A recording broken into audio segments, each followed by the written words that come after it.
Have you ever wondered what it feels like to stand at the edge of a wildfire when the air itself burns and every breath tastes like smoke? Tonight, I'll take you into a true story from the Colorado wilderness. But before we dive in, tell me, if you had to choose between saving a fellow human or saving an animal leading its family through the fire, what would you do?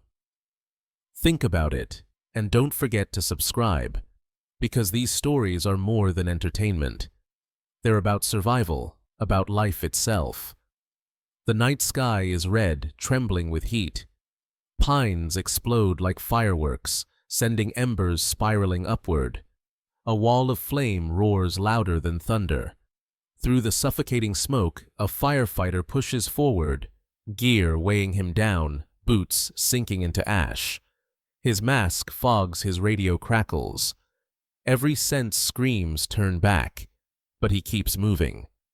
Somewhere ahead, his team is counting on him. Then something impossible. A shadow bolts out of the inferno, huge, fast, alive. For a heartbeat, he thinks it's a deer, or maybe his exhausted mind playing tricks. But when it stops, framed in the glow of fire, he sees the unmistakable shape, a wolf. Its fur glimmers silver and black under the flames, its chest heaving, its eyes burning with determination. And behind it, more shapes, smaller, coughing, stumbling through smoke. A pack. Pups, females, the vulnerable, clinging to their leader's guidance. The firefighter freezes. Wolves here. In this, he should be afraid. But what hits him is something else: recognition. The same desperation he feels for his crew, he sees mirrored in the animal's gaze. The alpha wolf doesn't run. It looks back, calling to its pack with a piercing howl that slices through the chaos. That sound rises above the crackle of the fire, above the screaming trees, above everything. For one suspended moment, man and wolf lock eyes. Two leaders, two protectors, both caught in the same nightmare. He realizes this wolf isn't running from the fire, it's guiding its family through it, risking itself at every step. Then, his radio bursts again, Unit 4. We've got a man down in Sector North. Repeat, firefighter down. The world tilts. His chest tightens. The North Sector is where the wolf is heading, where its pack must go if they want to live. Now, he faces an unthinkable choice. If he turns north, can he save his partner? Can he also save the wolves, or will choosing one mean sacrificing the other? The flames close in sparks, sting his skin. The pack howls again, urging him forward. The radio crackles in his ear, demanding the same. He can't save everyone. But maybe, just maybe. What happens next will blur the line between man and beast, between duty and instinct. And the decision he makes will shock everyone who hears it. Before we can understand the choice that night, we need to know the man who stood in the fire and the land where wolves once roamed free. Because every decision is shaped by history, both human and wild. His name was Daniel Hayes. 33 years old, a firefighter from Boulder County, Colorado. To his crew, he was simply Hayes, the quiet one who carried more than his share without complaint. He'd been fighting fires for almost a decade, long enough to know the weight of smoke in his lungs, the sting of ash in his eyes. Long enough to understand that in the face of fire, no one is truly in control. Daniel hadn't planned this life. As a teenager, he was restless, drawn to the mountains, not for safety, but for escape. His father had worked construction, his mother in a diner. Money was scarce, and tension was constant. But the wilderness outside their small town felt like a different world.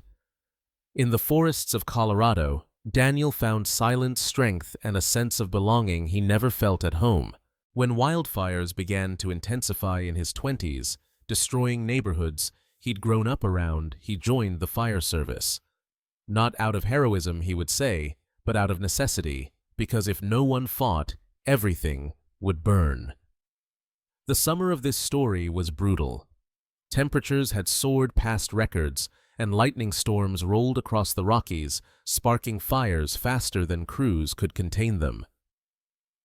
By July, Colorado was a patchwork of disasters, flames devouring valleys, smoke blanketing towns, and wildlife fleeing in panic. The fire Daniel's unit faced that night was among the worst ablaze locals would later call the inferno of Hollow Creek. It began with a single strike of lightning, and within hours consumed thousands of acres. Now let's turn to the land itself. Colorado's forests are both breathtaking and unforgiving. Towering ponderosa pines and Douglas firs stand shoulder to shoulder, their resin-rich wood quick to ignite. Dry underbrush turns trails into tinderboxes. Elk and deer roam freely, and so do predators, mountain lions, bears, and yes, wolves. Though wolves had been eradicated from most of Colorado for nearly a century, recent conservation efforts had reintroduced small populations. Some packs survived by avoiding humans, slipping silently across remote ridges. The pack Daniel encountered that night was one of those.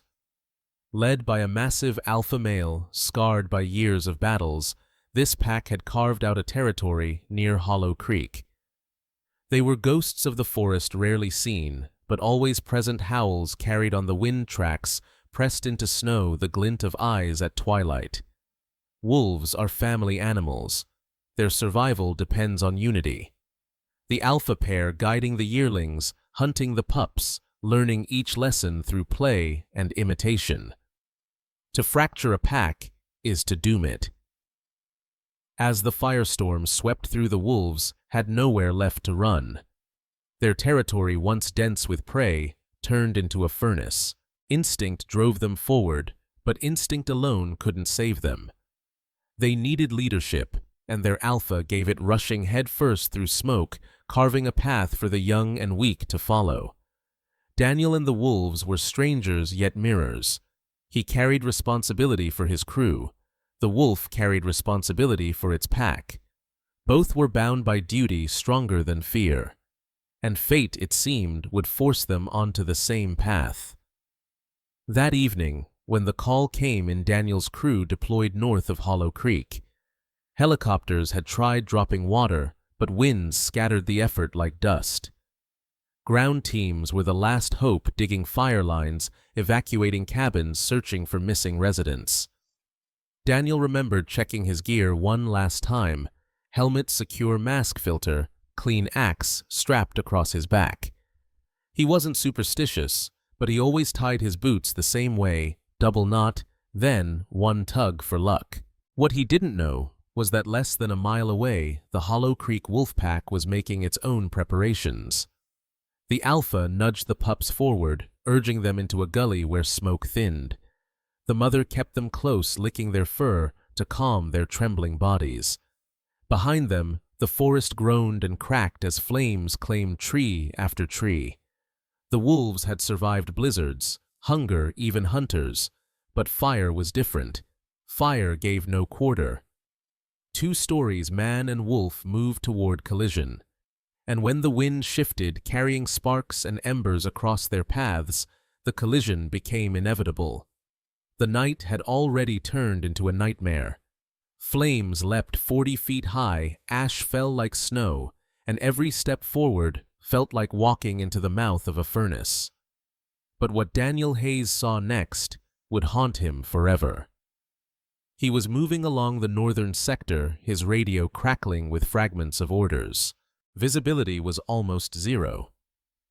Smoke thickened the air into a suffocating curtain. His headlamp cut through only a few yards ahead. That was when he felt it, before he saw it, a shift in the air, a presence. His instincts sharpened the same way they always did before something critical happened. Out of the haze, a shape emerged.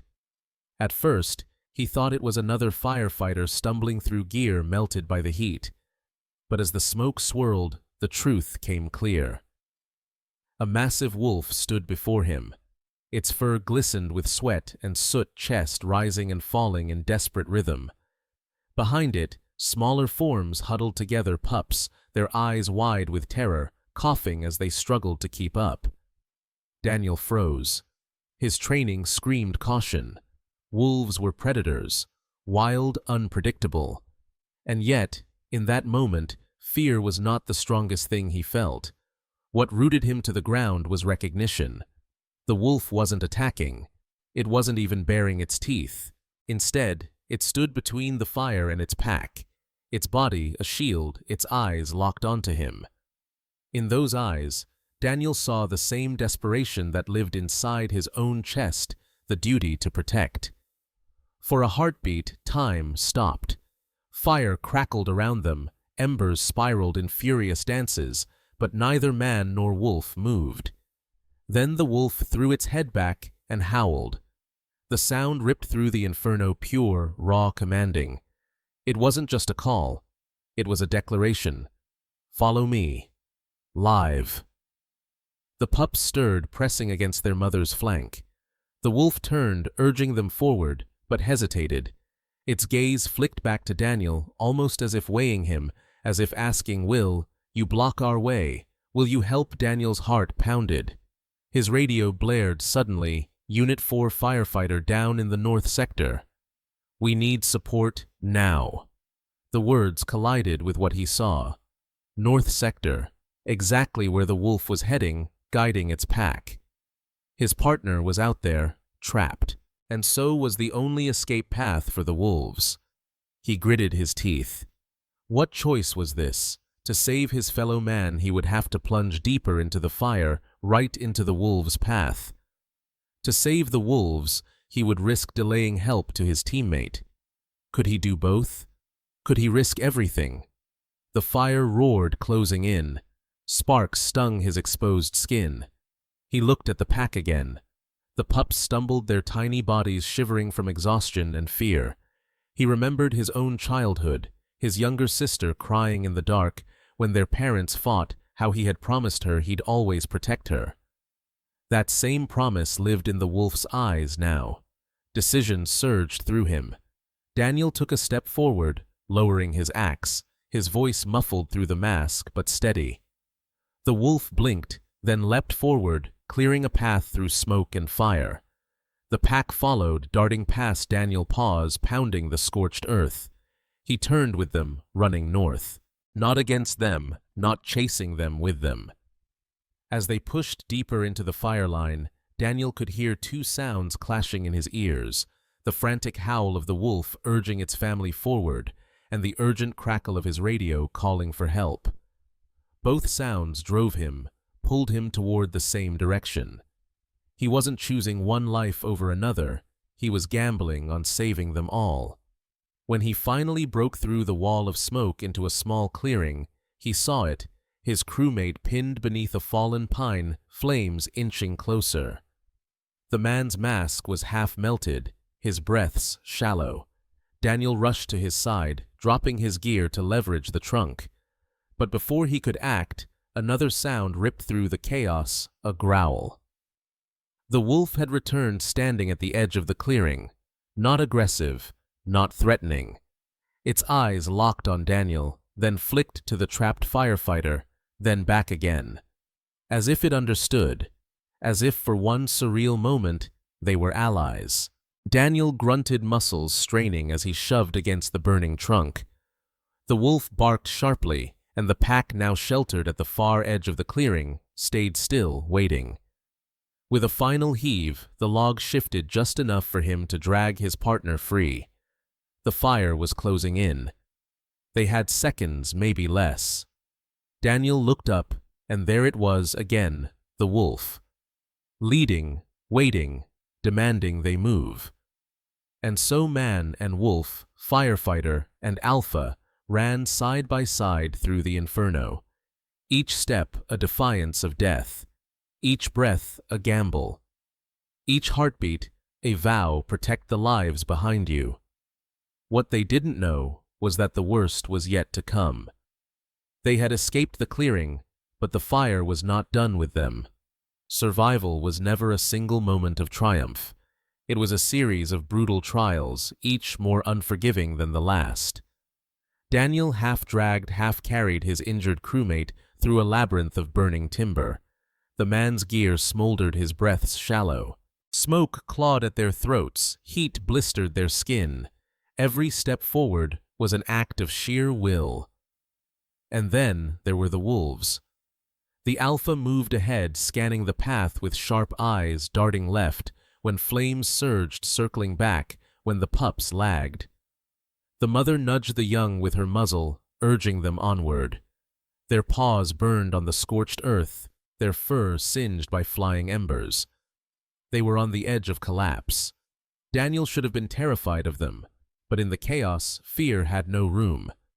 What mattered was that they were all moving in the same direction, forward, away from death.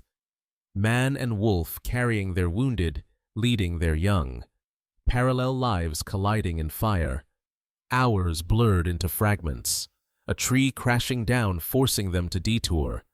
Sparks falling like meteors, burning holes in Daniel's coat. The pups whimpering, coughing as the smoke thickened. His crewmate moaning, each breath weaker than the last. When they stumbled into a shallow ravine, Daniel knew they couldn't go farther without rest. The walls of rock offered a thin barrier from the wind-driven flames. It was no sanctuary, but it was enough for one desperate pause. He lowered his crewmate against the rock, pulling off the man's helmet. His face was ashen, lips cracked. Daniel reached for his canteen, forcing water into his friend's mouth, whispering, "Stay with me." From the corner of his eye, he saw movement. The wolf pack had collapsed in the shadows of the ravine. Pups sprawled on their sides, tongues lolling, bodies trembling. The Alpha stood guard, chest heaving, eyes never leaving Daniel. For the first time, Daniel dared to move closer. He reached into his gear, pulling out a ration bar, high-calorie fuel meant for firefighters. He broke it in half, tossing a piece toward the wolves. The pups sniffed it, confused. The mother nudged it, then tore off a bite. Hunger overruled fear. Slowly, the food disappeared. Daniel exhaled. They weren't just surviving side by side, they were sharing survival. Night fell heavy, though the fire still painted the horizon in crimson. Daniel dozed in bursts, every sound jerking him awake. Once he heard the Alpha howl softly, a low note that echoed through the ravine. It wasn't a warning. It was a call of reassurance telling the pack, "We are still here. We are still alive." By dawn, the fire had shifted. Winds pushed it east, giving them a narrow corridor to escape. Daniel hoisted his crewmate again, body screaming in protest. The wolves rose, too limping, but determined. The journey out was worse. Exhaustion gnawed at every step. His lungs burned raw, his vision swam. Twice Daniel stumbled and nearly dropped his friend. Each time he saw the wolf pack watching, waiting. Not predators now, companions of circumstance. Then came the moment he would never forget. They had just crossed a charred meadow when a sudden gust reignited a pocket of fire behind them. Flames surged, racing faster than they could run. Daniel staggered, his burden too heavy. The pups froze, panicked. The alpha wolf turned back. With a snarl, it lunged, snapping at the pups, herding them forward. But one pup stumbled, too weak to rise. The fire was on it in seconds. Daniel dropped his crewmate, adrenaline surging. Without thinking, he sprinted, scooping the pup into his arms just as flames licked the grass. He shielded it with his jacket, rolling through ash until they cleared the surge. The pup coughed, then whimpered, alive. The alpha stopped, eyes blazing. For a long second, man and wolf stared across the smoke. In that gaze was acknowledgement, respect, gratitude. Two guardians, each risking everything for the ones they led.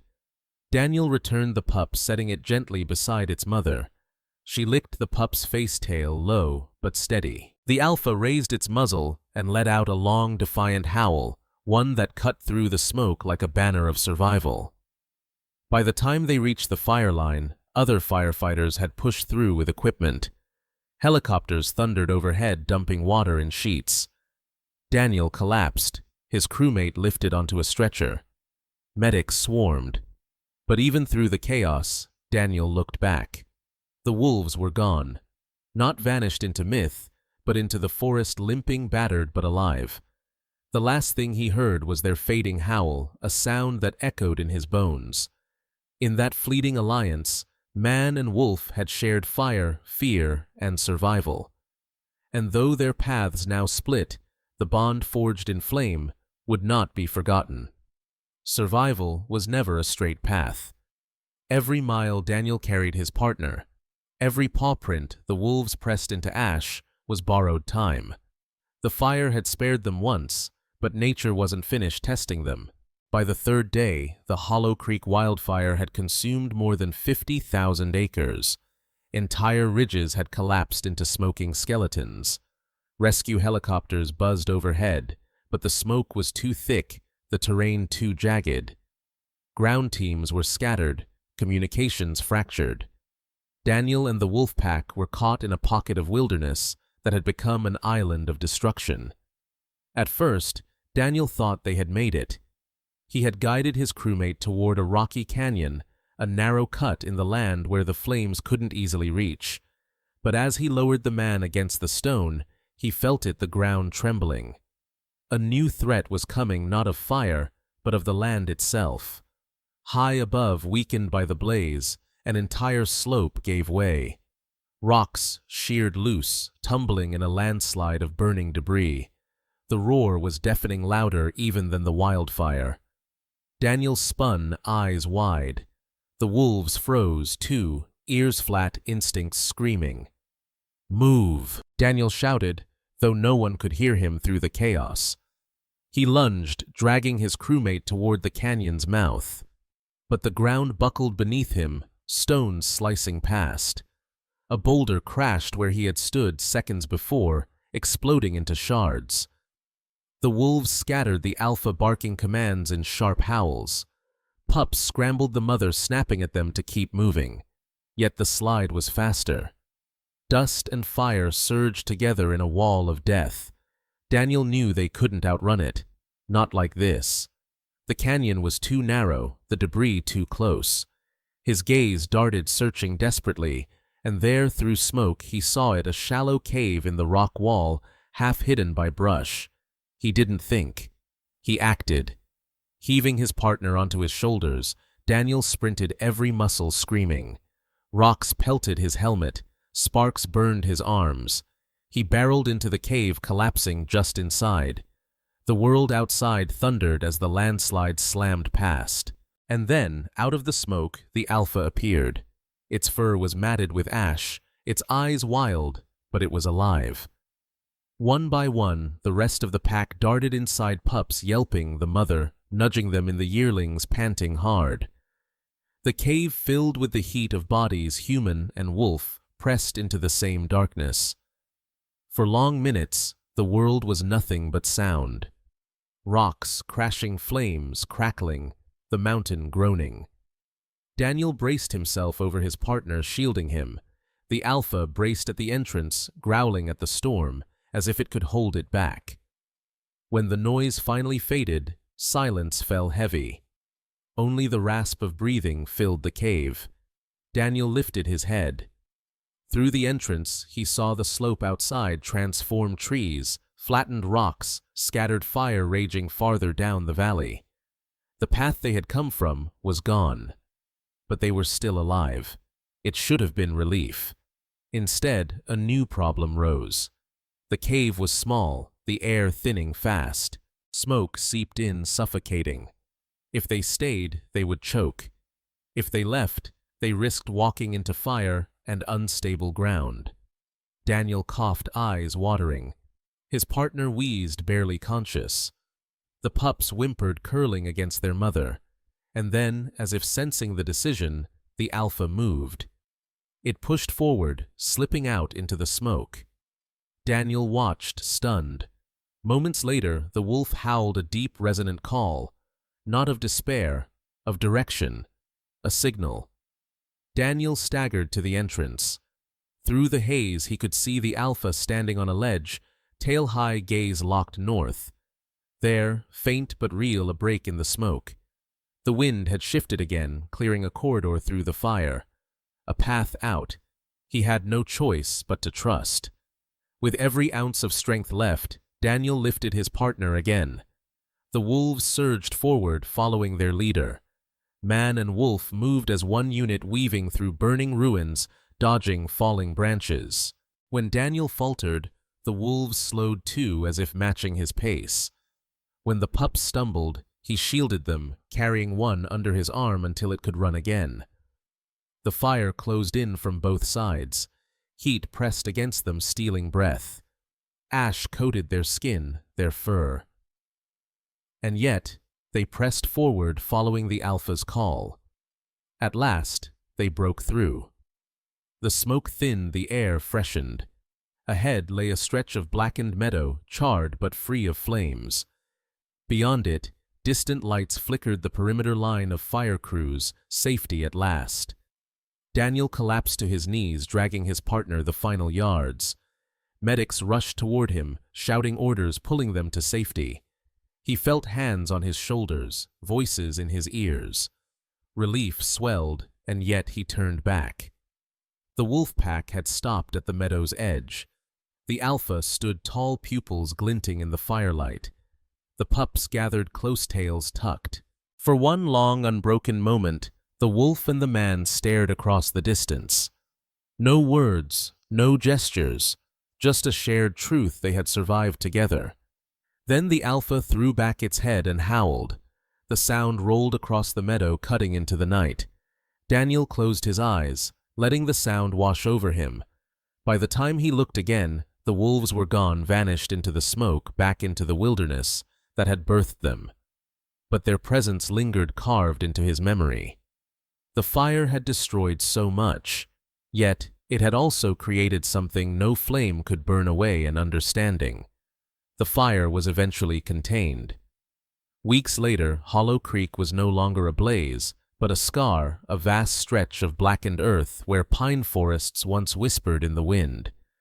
Reporters called it one of the most destructive wildfires in Colorado's history. Entire valleys were gone, dozens of homes destroyed, wildlife scattered or dead.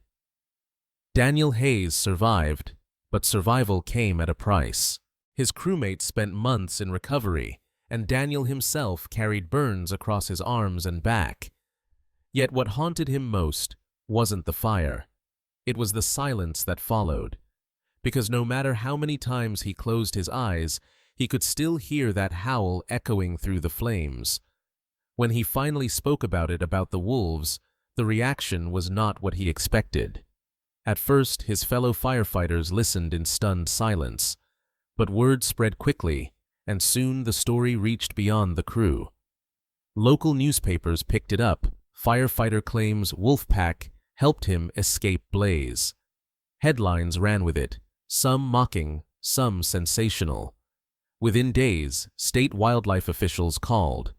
Mr. Hayes once said over the phone, "We need you to understand that wolves in Colorado are a legally protected species.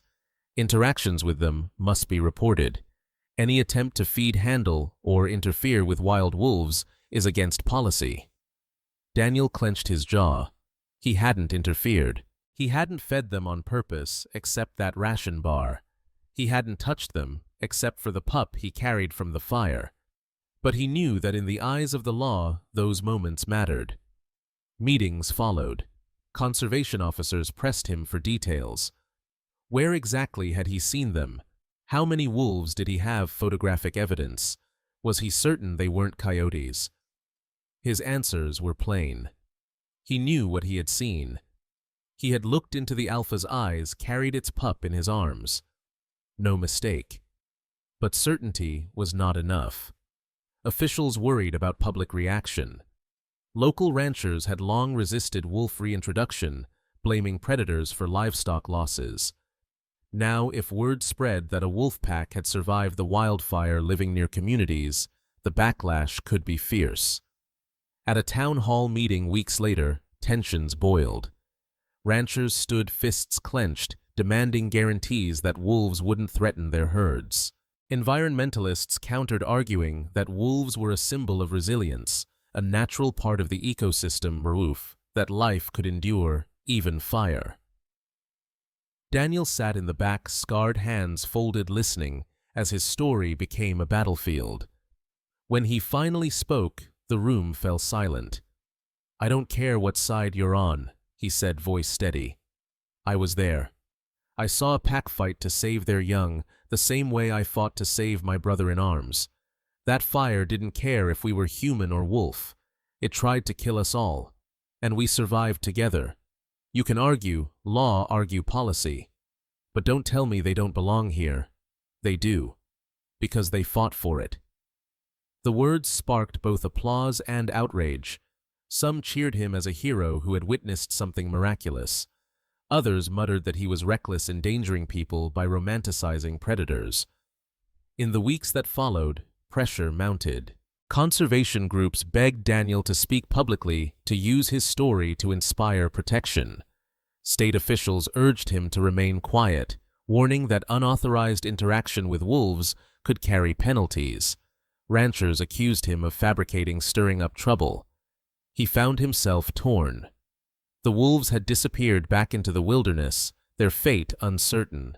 If he fought for them, he might face consequences, disciplinary action, even legal trouble. If he stayed silent, their story might vanish, their survival unacknowledged. One evening, Daniel sat alone on his porch, the distant mountains black against the twilight sky. His burns itched in the cool air. His partner, now walking again, had told him to let it go, that wolves were not his problem. But deep down, Daniel felt otherwise. The fire had bound them. Their survival was not just theirs, it was shared. That night, as the wind shifted through the pines, he thought he heard a faint howl carried from somewhere far beyond Hollow Creek. He closed his eyes and listened. For him, the choice was already made. The debate raged for weeks, but fire season waits for no one. By August, new blazes flared in other valleys, pulling Daniel back into the fight. His body had healed enough to return, though scars etched permanent reminders across his arms. But his mind was still trapped in the Hollow Creek fire, standing face to face with a wolf in the flames. Everywhere he went, people asked him about it. Some begged for details, their eyes wide with wonder. Others smirked, dismissing it as exhaustion-induced hallucination. The state agency issued a statement: no confirmed wolf activity in the Hollow Creek fire zone. That single sentence erased his truth in the public eye. But Daniel knew, and he knew silence was a choice too. Late one evening, after a long day cutting fire lines in another county, he drove north toward the edge of the burned scar. The land was unrecognizable. Charred stumps, blackened soil, a silence so heavy it felt unnatural. Yet here and there, green shoots pushed through, fragile but defiant. Life always found a way. He parked near the ravine where he'd once sheltered with the wolves. Ash still clung to the rocks. He sat for a long time, helmet in his lap, replaying the moment when he had carried the pup out of the fire. That memory burned brighter than any scar. As dusk fell, he heard it, faint but real, a howl rolling across the ridge. His chest tightened. He rose, stepping into the fading light, and there at the tree line a silhouette appeared. The alpha wolf. Its fur was still singed, scars new across its flank, but its eyes carried the same fire Daniel remembered. Behind it, shapes shifted, the pack alive. The pups larger now, but unmistakable. They watched him from the shadows, unafraid. For a moment, neither moved. The world seemed to hold its breath. Daniel raised his hand, not in command, not in threat, but in recognition. "You made it," he whispered. The alpha's ears flicked. Then, with slow dignity, it lowered its head, a gesture of acknowledgement, a farewell. The pups whimpered, restless. The mother nudged them forward. The alpha turned, leading them deeper into the forest. But just before it vanished into the trees, it stopped. It looked back once, just once. The kind of look that sears itself into memory that says, "You were part of this story. You will always be part of us." Then it was gone. Daniel stood in the silence that followed, tears stinging his smoke-dry eyes. He realized then that his decision wasn't about laws or politics or headlines. It was about carrying the truth forward, not for glory, not for argument, but because some stories deserve to live.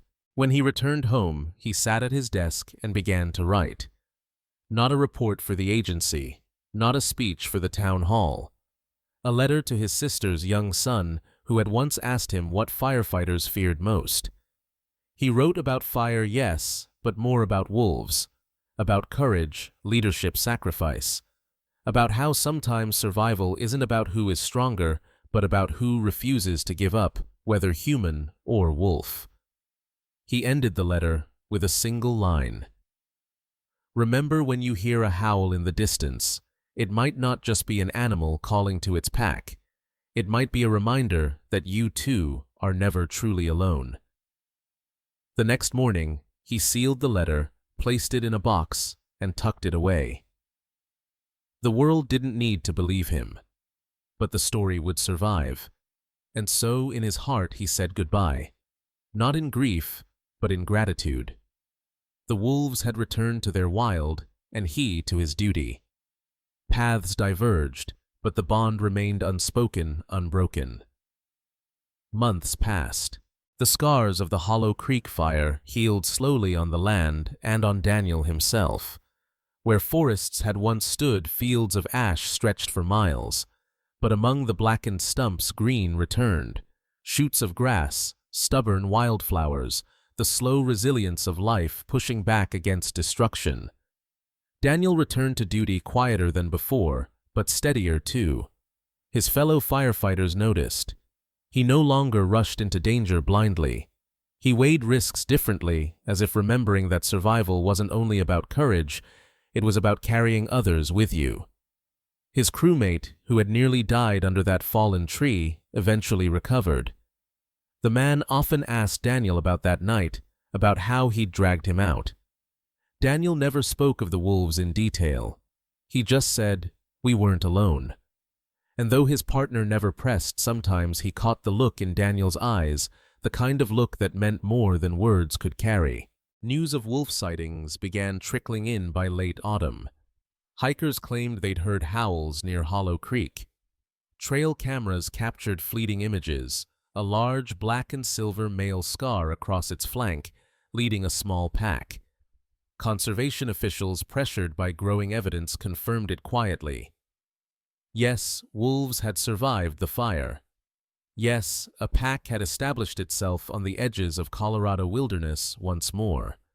For Daniel, that confirmation was enough. He didn't need credit. He didn't need recognition. All he needed was to know they had made it, that his gamble in the flames hadn't been for nothing. One evening, he returned to the burn scar alone. Snow had dusted the ground, softening the blackened earth. He hiked to the ridge where he had last seen the Alpha. The silence was deep, broken only by wind in the pines. He stood there, hands in his pockets, breath fogging in the cold. And then, faint but undeniable, came the sound. A howl. Long, resonant, rolling across the valley. He closed his eyes, listening.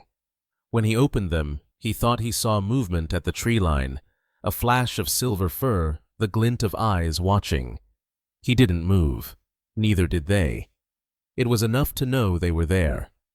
Daniel turned back toward town, heart lighter than it had been in months. Some stories don't end with applause or headlines. Some end quietly, with a man walking home under a winter sky, carrying the echo of a wolf's call in his chest. The fire had taken so much, but it had given him something too: perspective. A reminder that leadership wasn't about power, it was about responsibility. That survival wasn't about domination, it was about unity. That humans and wolves, so different on the surface, shared the same fierce instinct: protect the ones who depend on you. Every story leaves a mark. The fire at Hollow Creek was one of destruction, yes, but also of revelation. Because in the heart of that inferno, Daniel Hayes learned something many of us forget. Survival is never just about ourselves. It is about those who walk beside us, whether human or wild. When the flames closed in, when death seemed certain, there was no difference between firefighter and wolf. There was only instinct: protect the ones who depend on you. That is the thread that binds all life, the call of responsibility, the duty of care. It is easy to think of wolves as symbols of fear, as threats, as predators. But what Daniel saw was different. He saw a father, an alpha, risking everything to lead his family through fire. He saw pups learning courage in the shadow of danger. He saw himself reflected in eyes that were not human, but deeply alive. And that is the lesson. When we strip away fear and prejudice, we see the truth. Wolves are not monsters. They are survivors, guardians, beings of loyalty and sacrifice, just like us. The story of Hollow Creek reminds us that conservation is not a luxury. It is a necessity. To protect wolves is not just to protect an animal. It is to protect the very idea of resilience, of unity, of survival itself. So the next time you hear a howl carried across the night, remember, it is more than sound. It is history. It is family. It is a reminder that the wild still breathes even after fire.